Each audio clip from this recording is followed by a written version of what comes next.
We are here for today's September Athens Community Advisory Board meeting on Athens' Clean Energy Plan development. This is a public meeting, so as such, this meeting is going to be live streamed on YouTube, and the recording will be posted on the Athens-Clarke County website at accgov.com/100. Next slide, please.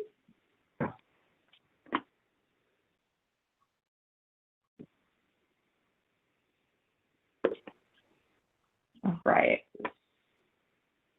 And another slide, please. So yeah, today we're going to go through our standard housekeeping of attendance and objectives, and then go through a review of the timeline for the project in terms of what we've worked on to date and what the look ahead is for wrapping up the plan development process. Then we're going to spend a little bit of time talking through the action area feedback and doing an introduction to the scoring tool that will be used to weigh those items. Then we will move on to a presentation on the content of chapters 1 to 3 of the plan as currently developed. So those are still in draft form. And then we'll wrap things up. All right, the next slide. All right, so thank you to all of our CAB members displayed here. We'll go ahead and move to the next slide and do attendance. So I'm going to read out the name of the organization, and when I do, please speak up and let me know who is representing that organization today. So we'll try it reverse alphabetical order today and start with WNA Engineering. Yeah, Amy did let us know that she wasn't sure she'd get in. She is experiencing the joys of being a grandmother. So apparently that was like yesterday or the day before. So I told her to just call me when she's ready, and we'll get her updated. Oh, that's wonderful. Okay. Then Action Inc.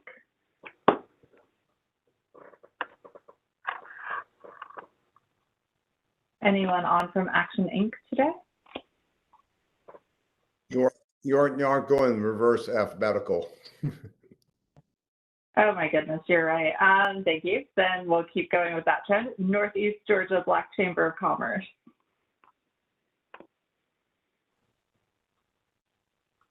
Anyone on from Northeast Georgia Black Chamber of Commerce?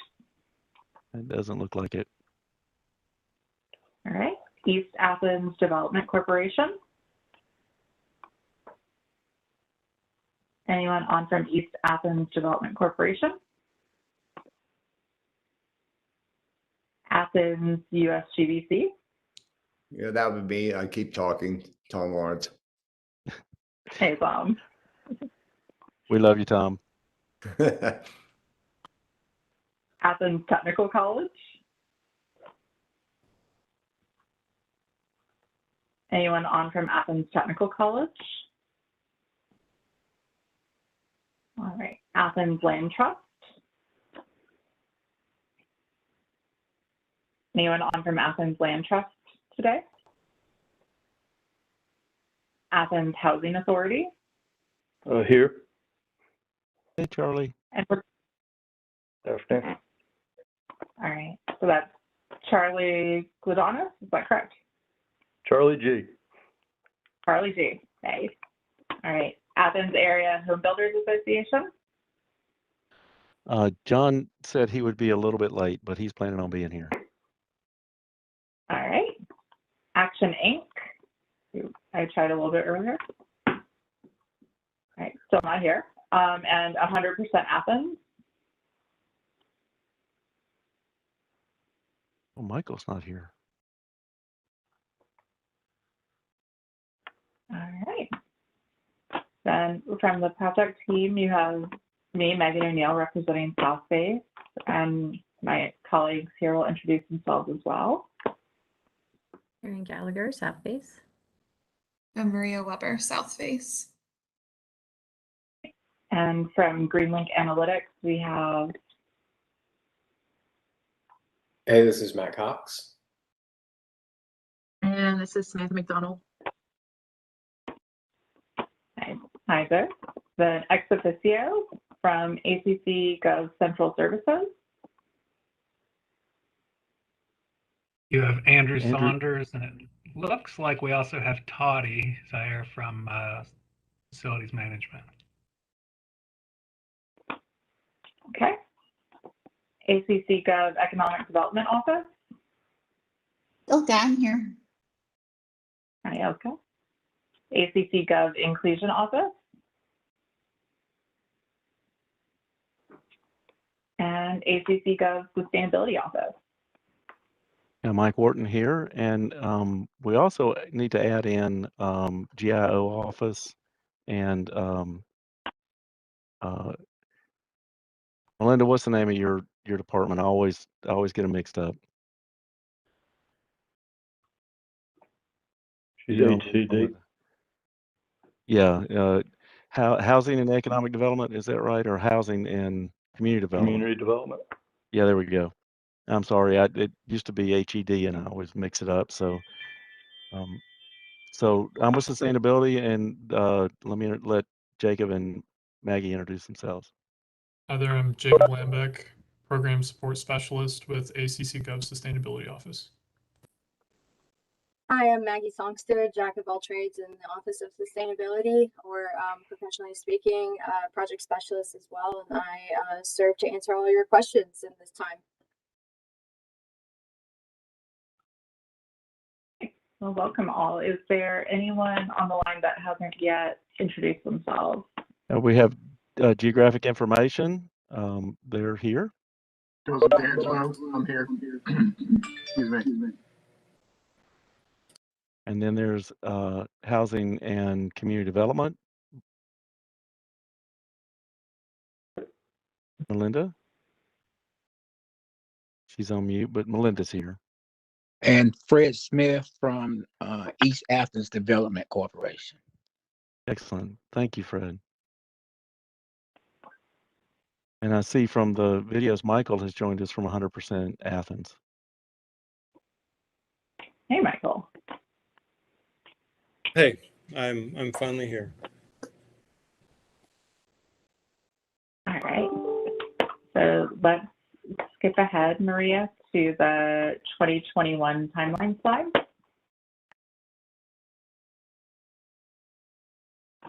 All right. Oh, and it looks like a box isn't populating, but I can, there we go. All right. So here's a timeline of where we've been and where we're going. So January through May, we conducted stakeholder engagement. June through August, we got to work developing an outline for the plan and fleshing out content of that plan. We've continued the stakeholder engagement one-on-ones and ACC Gov interviews, as wrapped up the community and business surveys and have those results. We've started reviewing possible action areas with the CAB, as well as conducted a few supplemental meetings to discuss those in greater detail, and gotten to work writing the first few chapters of the plan. So coming up in September and October, we'll keep on with the writing, as well as complete reviewing those possible action items and scoring them. And then moving into October, we'll give a presentation to the Commission on status to date.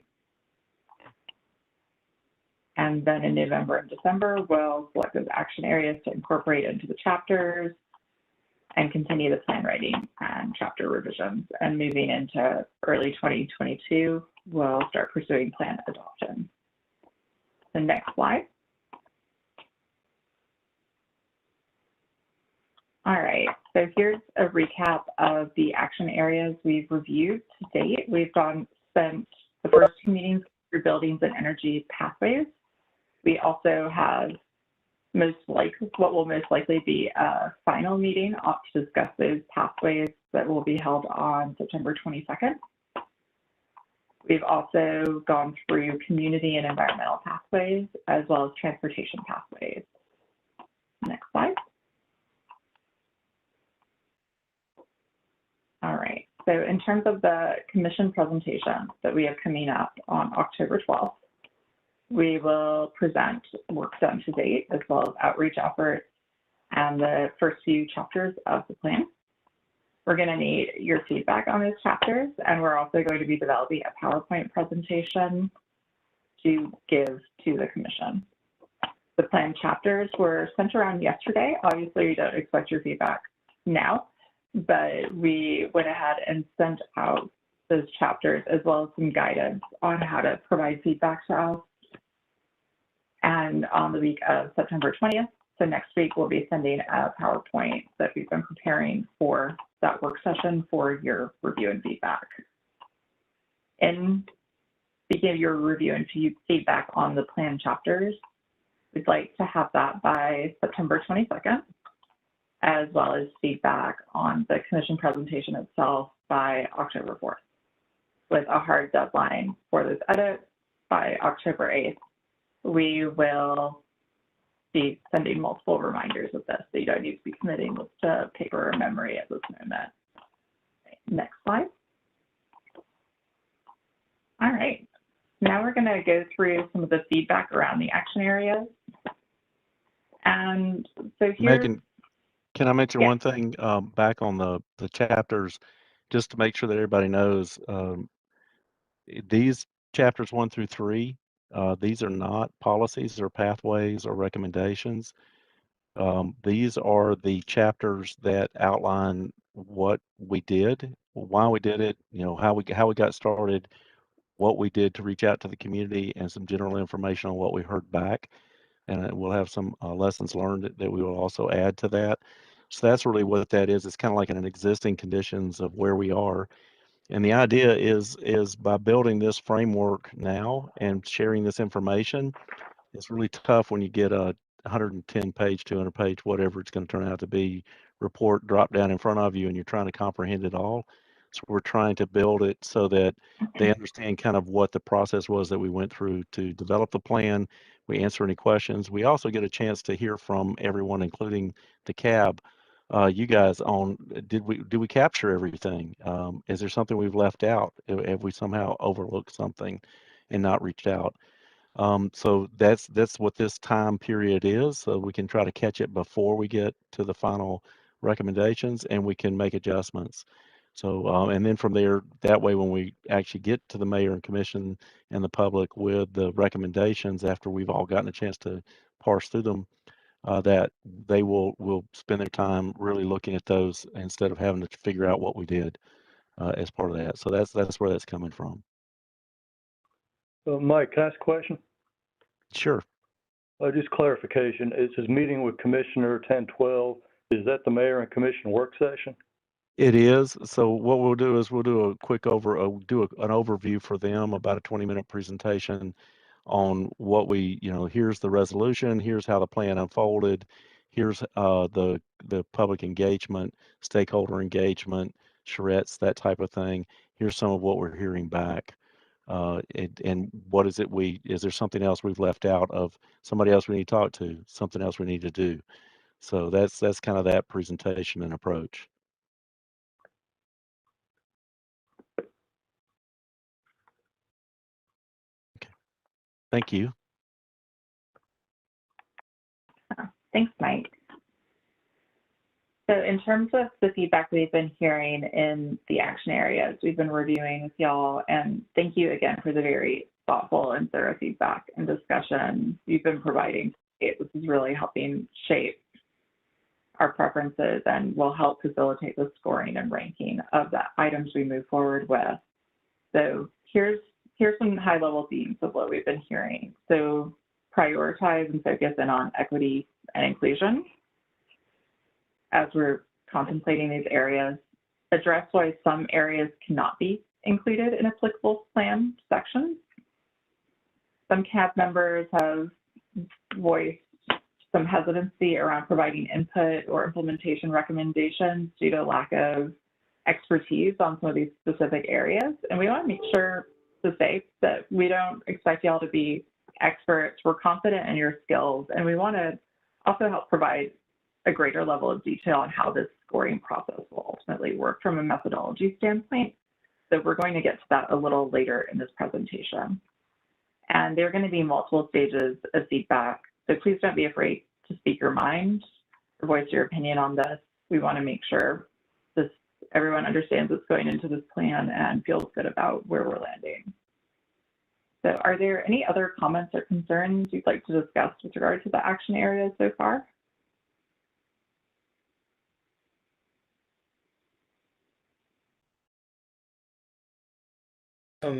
Megan, can you clarify what the second bullet means? Address why some areas can or cannot be included in an applicable plan section? Yeah, this is referencing some of the items that just aren't necessarily feasible in Athens or in Georgia. The list of areas was compiled based on national best practices and approaches that are considered across the country. And then there's some items in there that aren't necessarily well suited. So for example, community choice aggregation comes to mind. That's not currently legal in the state of Georgia, but is something that we wanted to surface as a pathway that others have pursued in case that was something to be kept in mind for further down the road.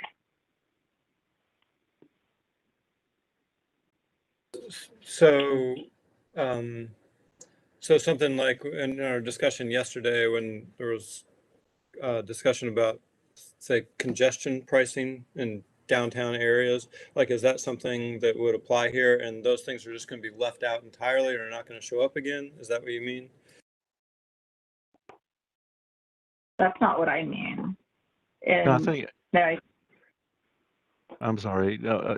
I'll jump in. Just Michael, what that is an area that might fall into that category, but it would still show up on the report that we looked at it. It just might say that we didn't think it was attainable, so we didn't further investigate.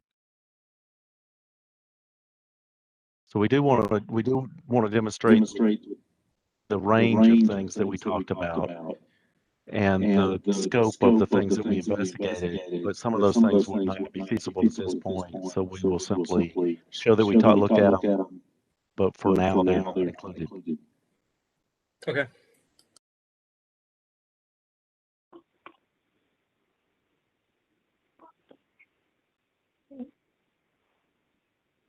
Any other comments or concerns?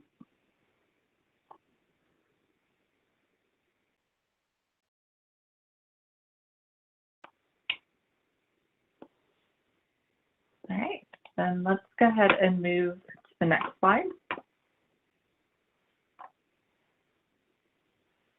All right, so next step is incorporating your input on which action areas you support versus oppose. And when we say you support versus oppose, we're referring to your organization that you're representing as a member of this community advisory board, and recommendations for implementation to ensure that these goals are met. So to collect CAB input, we've created a pros and cons tool with a 1 to 5 scoring scale. Maria, would you mind going ahead and clicking on that link?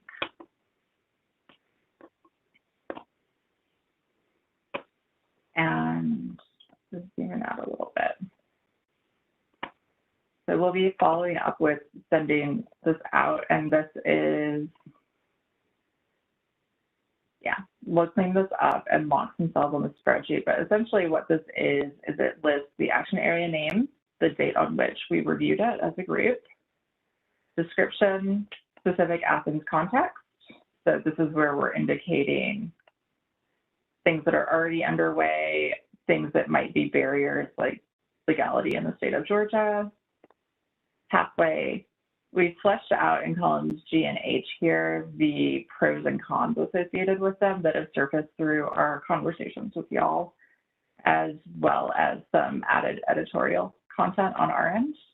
And what we'd like you to do is in what is column I, just indicate on a scale of 1 to 5 your organization's level of support or preference for this item. And then there's a far right column, which is where you can add any comments, thoughts, any additional feedback that you've just captured for us to be able to see as we're reading through this.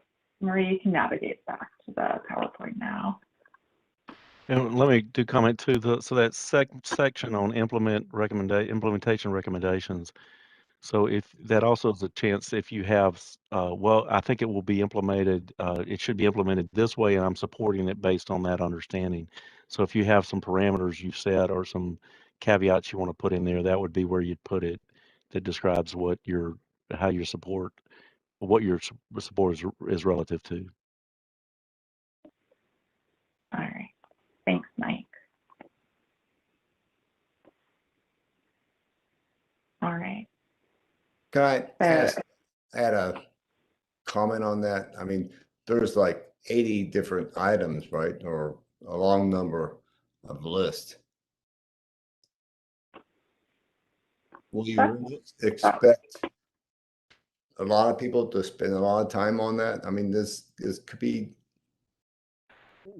I'm okay with that, you know, but, you know, trying to just sending us out and get input, you know, I'm involved with like trying to create a survey now for another professional organization, and 10 questions at most is what they want to do. So to answer that question pretty upfront, what we kind of expect is people to key in on the areas that they think are most applicable to their organization. So it's going to be a smaller number. So you may, key in on the building section is primarily it, but we also wanted to give the opportunity to groups if they had inputs as a group to other areas, that we want to give them that opportunity to weigh in on whatever area they wanted to. But realistically, the area your organization is most focused on, certainly we would like to hear. We definitely want to hear from you there. Please spend your time there. If you have to cut corners, go there first. But we understand this is a lot to ask. I understand. I said that's the reason why I'm bringing it up. So in the whatever that's the email header to this, emphasize that, because I could see some people opening up. It's like, oh, 80 questions. Nah, I'm moving on. So you won't get answers from them. So just like ask people to look for their areas that they are interested in and answer only those, and don't worry about the rest. Yeah, that's good advice. We'll make sure we get it out there with that at the front end. Yeah, thank you, Tom and Mike. And in terms of getting those rankings back to us, we're targeting October 20th as a deadline for that. So we'll be, Aaron's responding to the question. We'll be sharing that spreadsheet in a bit. All right, the next slide.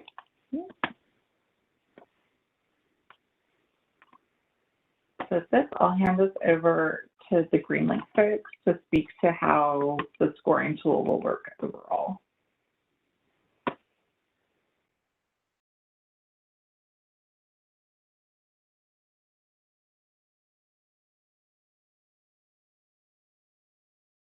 Megan, can you give me 1 second? Okay. An Excel issue on my side. Okay. Stall. While Matt's doing that, so we do have one more meeting to go over our policy before we can complete the spreadsheet. That next meeting has been scheduled for September 22nd at 1 o'clock. Everybody should have received that notice. That's a supplemental meeting. The focus will be on building envelopes, so a building policy. And then when that's finished, we'll complete the population of the spreadsheet with the information that we can provide, and that's when we'll send it out. So expect it that next week in September or so is when you'll probably get the spreadsheet.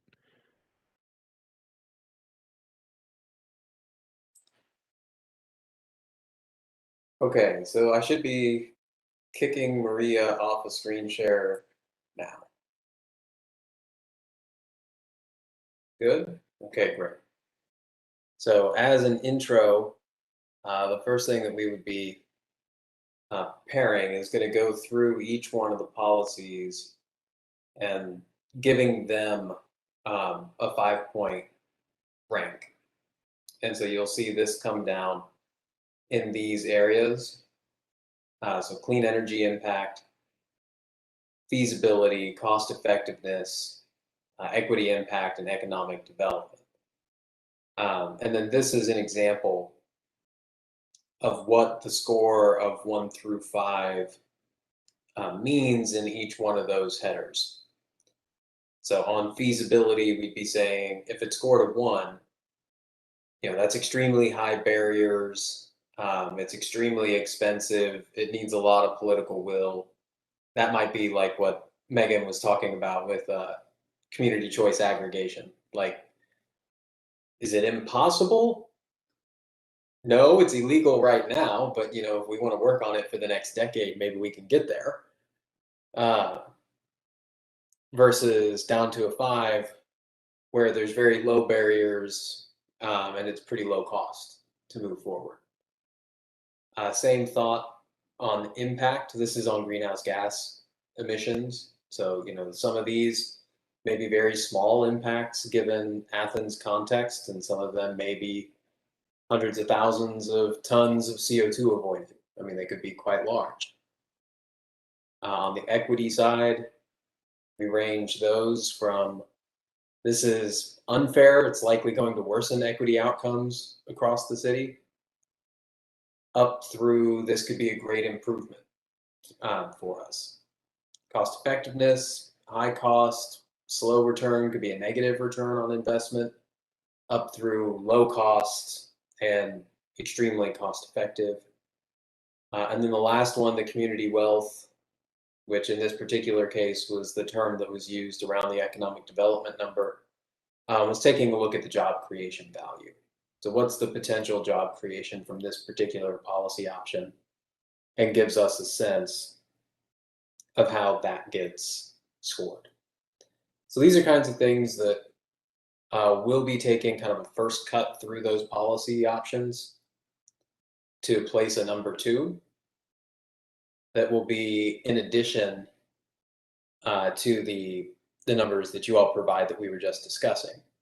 So I'm going to show you an example of how that's been done by switching to said Excel spreadsheet that was giving me a hassle.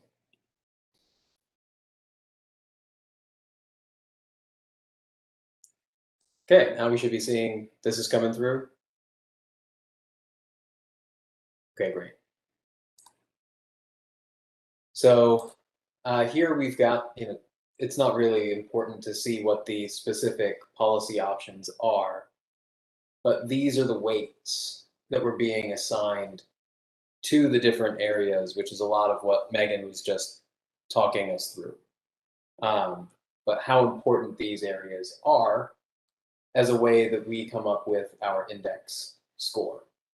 So in this one, we had a weight that was assigned. We were able to come up with a combined score for the policy, and then equity was treated separately in this particular community. We'll be able to switch this up to match what we've just been discussing. But the main takeaway here is that you're going to get this number, this combined impact score, and then we can see if we want to go create a rank for each of those.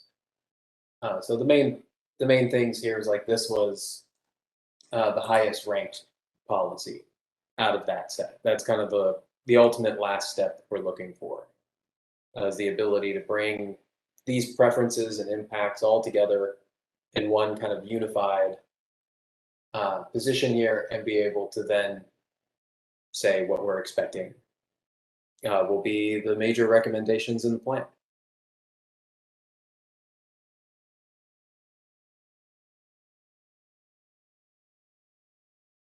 Any questions about that? Clear as mud.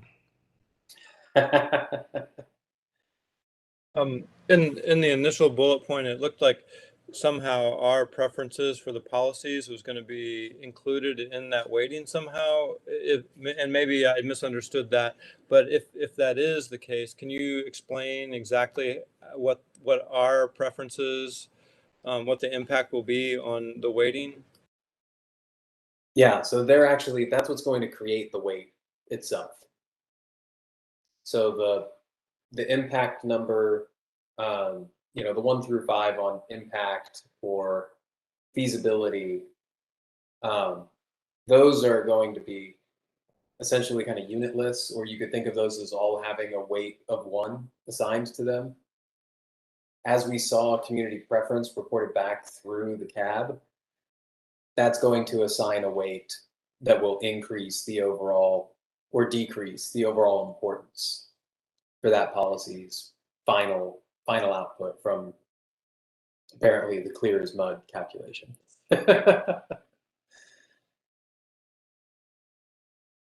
Does that help? Or is that still, are we still kind of lost?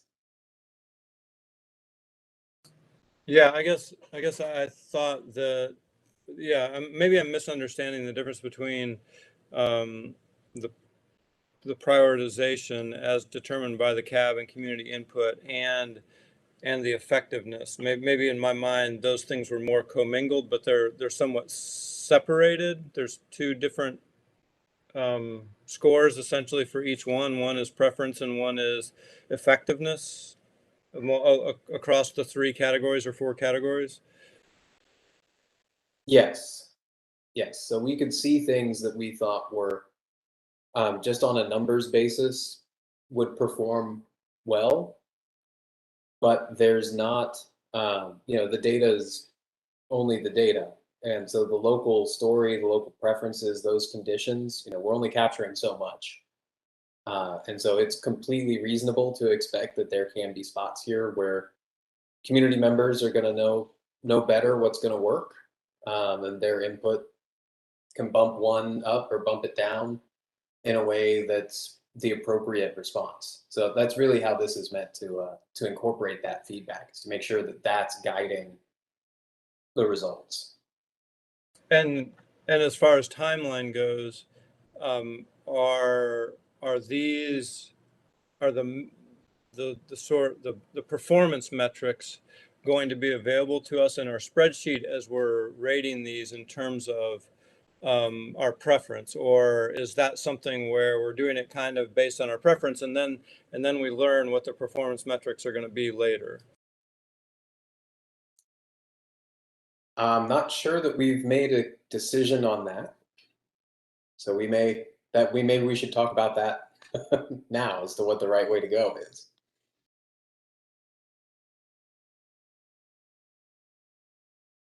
All right, Mike put into the chat that he'd asked the CAB for your preference. Okay, so we had we had a different question come up, and it was about Michael's earlier question on the spreadsheet. So I was going to wait. And I apologize. I didn't want to interrupt this to ask that, but I guess since I have, I'll do it.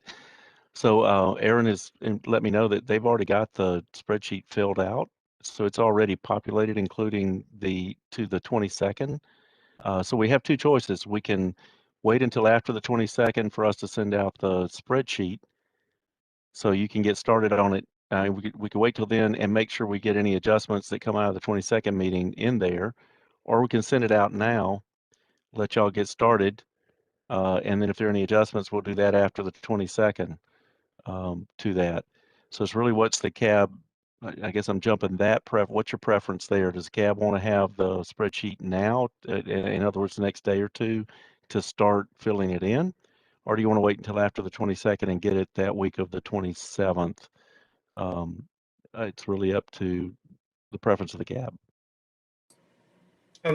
I guess the question about whether or not we're going to have the performance metrics before or after may supersede this question about whether we get the populated spreadsheet now or not. But I mean, just personally, what I think I would like and what our preferences will be from 100% Athens is we're going to want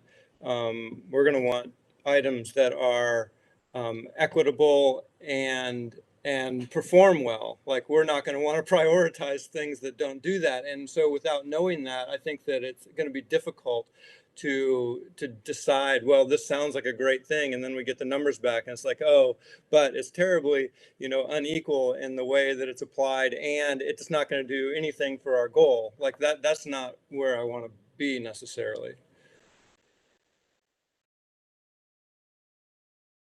For me, I'd rather get it sooner and later, even if it's a draft, to look at it, and maybe next meeting we have some questions.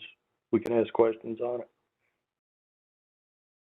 Will it be confusing if we make any adjustments to that draft, just to make sure? Oh, I'm thinking more in terms of me being able to look at it and stuff. I can't stare at things in the screen. I have to have time to really get into it. And then I might have more questions at the next meeting about specifically what you're looking for, kind of like Michael's asking. Well, I'm all in for that. So no problem. We will then, so disregard what I said about waiting until after the 22nd to send out the grid. We will send out the grid in the next day or so. So you will get that. So that one, that I apologize for interrupting. That was what I meant to send back to Erin in response to her saying it's ready to go. So now to Michael's question on the waiting system. Yeah, Mike, to your point, there will be changes that we'll make on the 22nd. That's the reason why you were saying we would wait, because there's a reason we're having the meeting to go over the content. So when you say ready to go, there is room for changes. And what we'll do is any changes, we'll just highlight them in a different color so you can see what the changes are, or we'll do something like that so that you'll be able to see it. But that way you will get it and have another week to extra week to because it's a lot to take in. Yeah. I'm sorry, go ahead. So what we can do in terms of sending that full spreadsheet over, we can send over what's populated in the columns that we showed you. Michael, I think you make a really good point in that it would be very helpful to have information on climate impact and equity impact and et cetera before you weigh in on what your recommendation is. And so we can't have those exact values in what we send over as follow-up to this meeting this week, but we'll huddle among ourselves and establish a timeline for when we can add those in, and we will expedite getting you that information so that you'll have it when you're going through and making decisions. But for the immediate term, we'll send out the spreadsheet so that people can at least review the policies, the pros and cons that have been serviced to date, and the Athens context around them.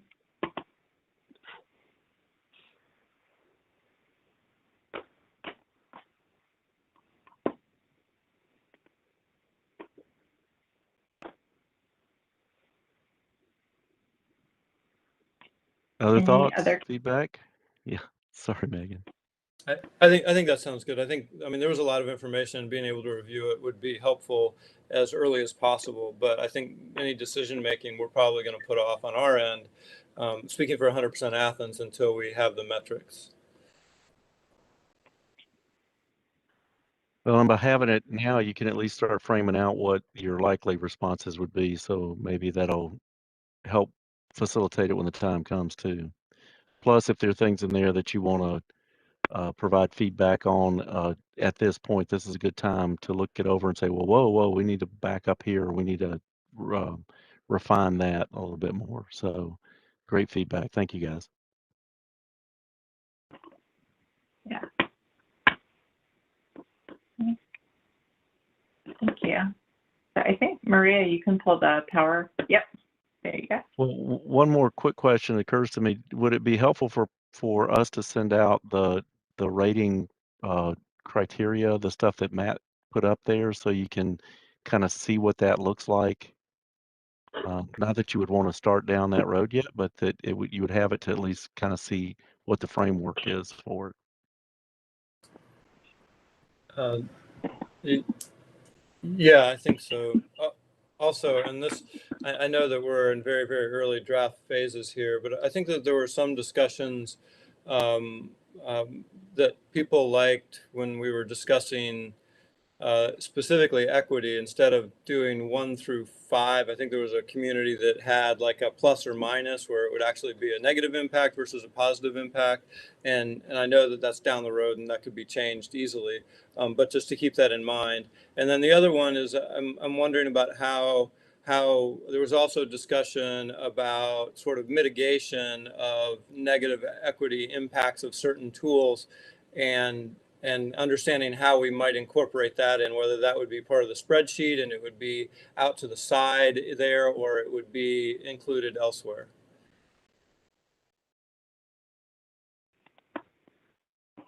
So in terms of the out to the side part of the spreadsheet, we wanted that to be kind of just an easy channel to get that immediate feedback back if you have it as you're filling it out, but it will also exist beyond that in terms of putting it into the plan itself, because for a lot of these items, as we delve into them deeper with the writing, we will want to speak with a great level of detail to implementation needs or mitigation concerns around potential to exacerbate equity concerns.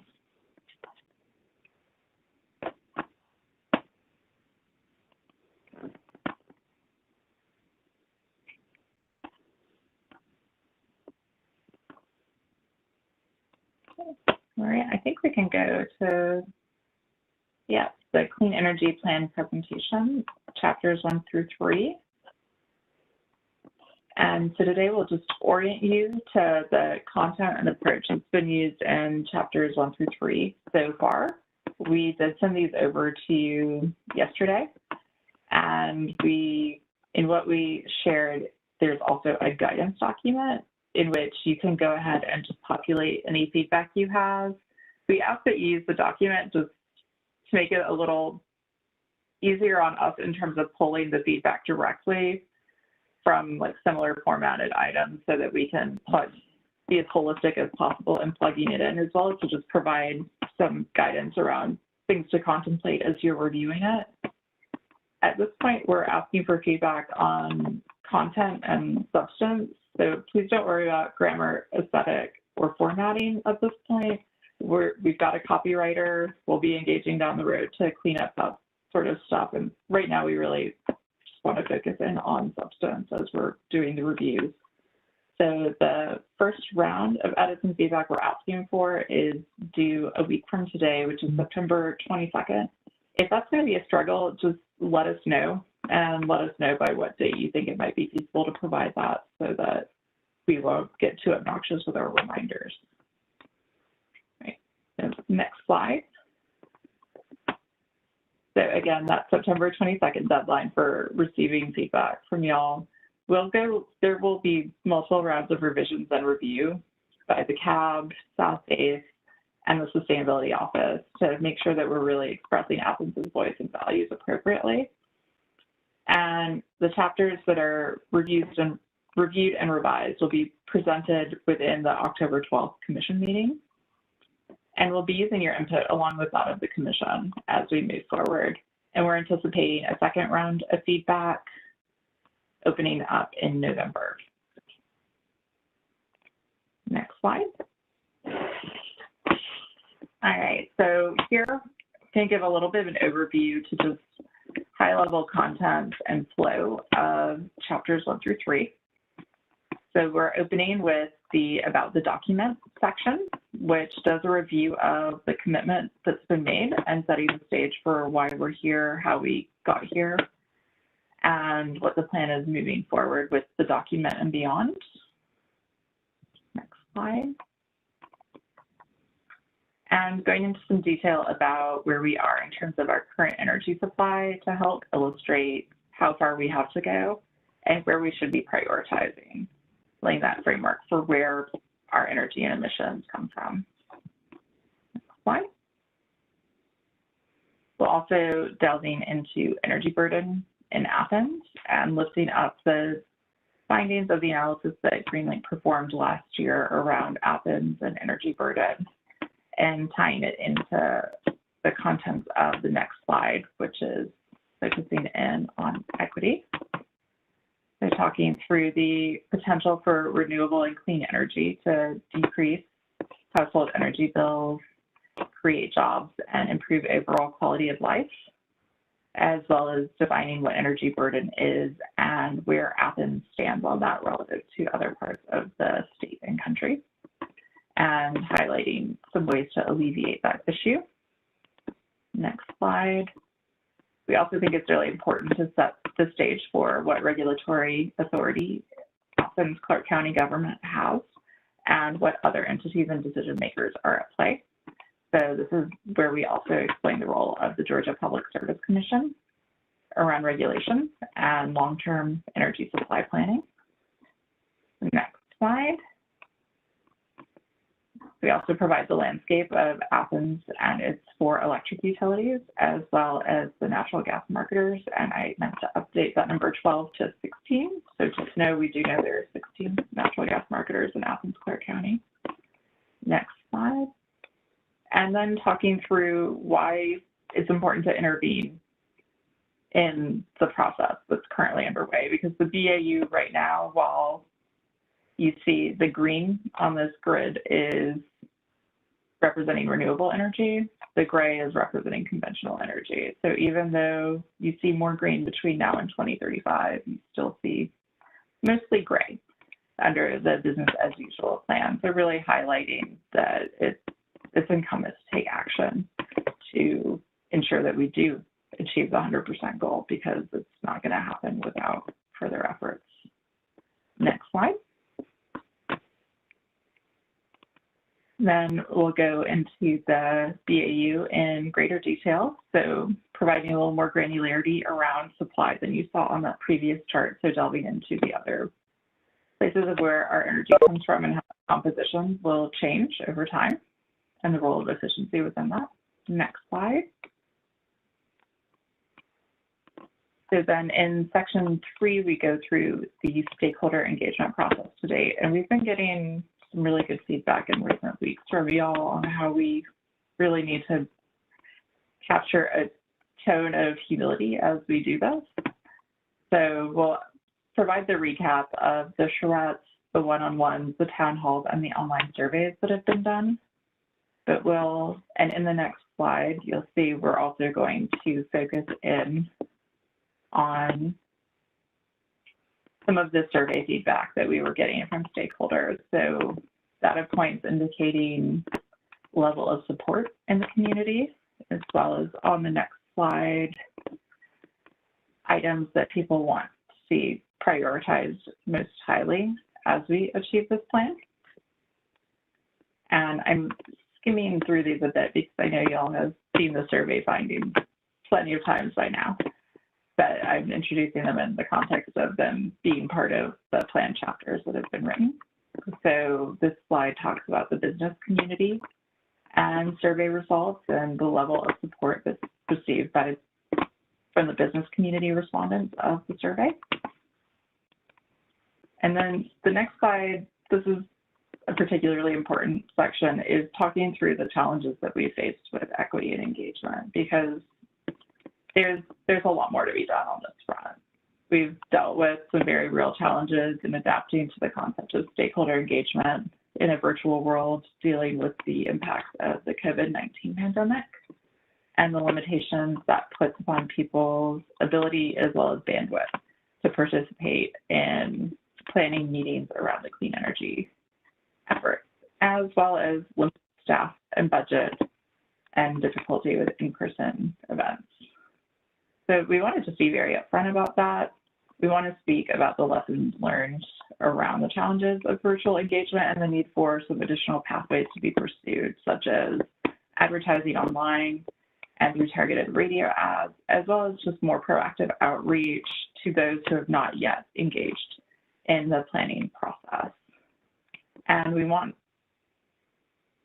going to take the same tone into the commission meeting in October of just talking through the challenges and acknowledging that those are there, that those have been deficiencies in the engagement process, and that we have plans to continue to take action in stakeholder engagement to ensure that we get as much community input as possible as we develop this plan. Right.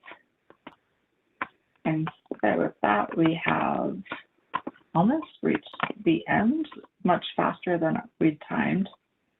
So on the next slide, you can see we are at the conclusion and wrap-up point. But before we go through those, I'll just ask if anyone has any comments they'd like to share on what they've seen so far.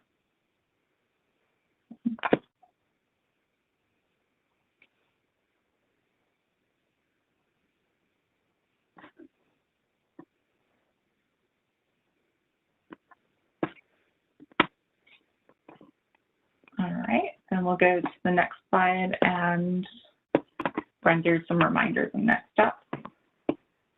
So today we provided some feedback and scoring information on how we'll be treating the action areas in the weeks to come, as well as provided a quick overview of chapters 1 through 3 of the plan draft.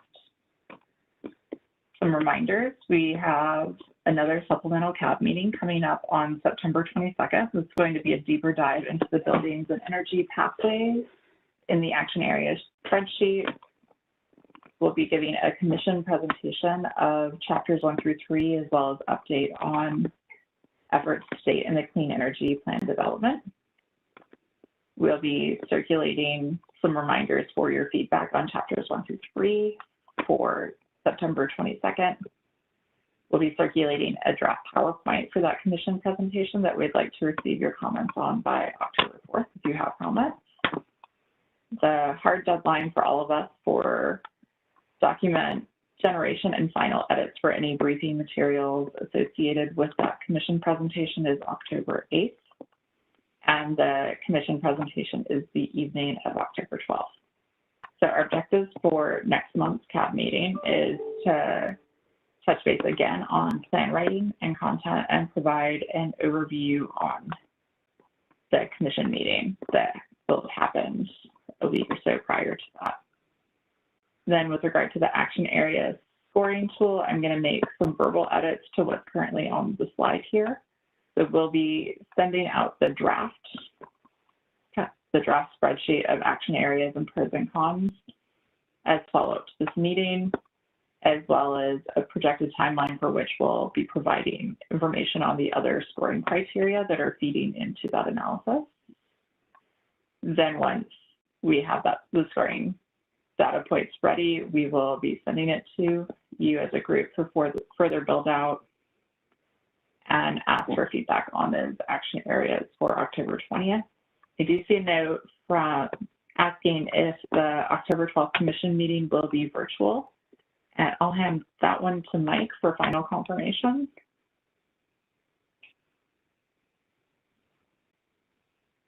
I'm sorry, repeat that one more time. I was looking at the timeline. Oh, sorry. For the October 12th commission meeting, is that 100% virtual or some hybrid of in-person and virtual? My understanding is that's going to be a virtual. That'll be a WebEx. It'll be streamed over YouTube. The presenters, Southface and Sustainability will be asked to participate, but everybody else it'll be as a spectator for that one. And what got, I apologize for getting distracted. It says PowerPoint presentation due by the 4th. We have a presentation to the manager on the 6th, so it may need to be due a little bit earlier than that to make sure we get them an advance copy of that. But when it comes to the actual meeting itself, that is a regular work session for the mayor and commission, so that people will be able to watch us. And then you can make all your comments, smiley faces, laughing, whatever it is, thumbs up, thumbs down. You can share that by email and text and tell us how well we did, or you can say all kinds of fun stuff. So that'll be on the 12th, yes. And I believe it is virtual. I got a question on that. Do you want any of the CAB members to be participating in that? You know, and I'm thinking back roughly 10, 11 years ago when we were working to develop a green building ordinance for Athens-Clarke County, and had several meetings with the commissioners then, you know, and I was on the committee with that. Did you want anybody? That's a great, honestly, Tom, that's a great question. I really hadn't thought about it. So you do make me think. Does the CAB want to be there represented? I'm not sure how that format works in a work session. Normally, the work sessions, they don't allow outside input. I will tell you that we absolutely want the CAB there when we start doing the full the presentation to the formal, Right. yes, we will. I, Yeah, when it comes to commission meetings, we absolutely will be hoping that you will participate fully in those. I'm But getting confused between a work session and a regular meeting. Yeah. Okay, cool. yeah, and my apologies that it is really easy to get those things confused because of there are a lot of different there are different formats for different kind of meetings. But typically the work sessions are just a few people present that information to the commission. But the full commission meetings, then yeah, you will have a chance to walk up, quote, virtually or otherwise, walk up to the podium. So yes, those are. Yeah. I can still, I mean, if there's a desire to have, I don't know what that format would look like at a work session if in the virtual format. So that's what I'm confused about. Normally, you would in a in-person, cab members could come and sit and be the presence and kind of convey it that way, the support that way. I just don't know what that format looks like in the virtual world. So let me find out, and I'll get back with you. Yeah, we did that with the green building ordinance, which unfortunately in 2010 we had an election and went away. All right, I'll be quiet. But No, it's great. Thank you. I mean, I just didn't, the things I'm still figuring out when we go virtual versus in person. It's like, oh yeah, how do you do that? Yeah. I got it on my to-do list now.